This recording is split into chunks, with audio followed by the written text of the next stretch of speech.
Sweet 16, I think Duke has a pretty easy walk to Sweet 16, beating Ohio State. I just think Bruce Thornton is amazing. They'll at least get through one game and move on. St. John's over Kansas, not a huge upset, but to me, St. John's has a better team, has a better coach, and I think with Pitino drinking a beer at the podium when they won, I think that's like a clear sign that he has a lot of confidence in his team this year.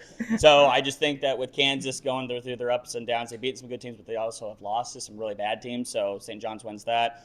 South Florida over Louisville. I don't know if that's going to be everyone's bracket this year, but I think that South Florida just kind of has a good story behind them. They've got a good team.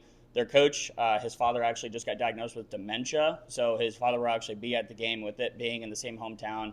They've got a lot going for them, so I think they at least get to the one game.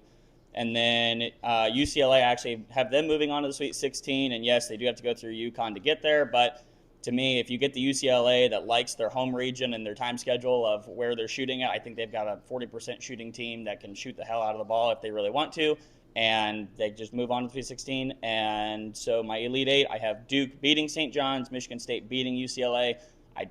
I'm not a fan of the technical fouls that Jeremy Fears should be getting, but at the same time, I think Michigan State, this is a revenge game for them, and it will be close down to the wire, but going to the Final Four, I do have Duke beating Michigan State. I'm kind of on the South Florida train too, mainly because Louisville is going to be playing without Mikael Brown Jr., their go-to point guard. He really kind of made that team go. So without them, I think South Florida sneaks by them, and I think South Florida rides that momentum and gets past Michigan State. I'm also a UCLA fan. I think, like everybody else kind of said, UConn hasn't impressed me like former UConn teams have. They don't play kind of to the same level that Coach Hurley teams have played in the past. I think a hot, shiny UCLA team gets past them. With UCLA playing South Florida, UCLA definitely gets the Elite Eight, in my opinion. On the top side, I have Duke playing St. John's. But again, Duke without Caleb Foster, I don't know if he'll be back for that or not. I know they're kind of being very vague with his injury because I think they want to bring him back at some point, but I don't think he's going to be there for a Sweet 16.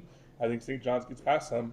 I will say early on, being the ACC guy, I know technically he was former Big East back in the day, but Duke playing Siena in round one. Siena's coach is Gary McNamara, who, if anybody remembers that name, he was Carmelo Anthony's point guard on the 03 Syracuse National Championship team.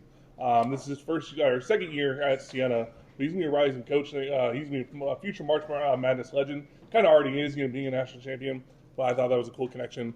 But yeah, I have St. John's, UCLA playing in the Elite Eight. I have St. John's beating UCLA to go to the Final Four.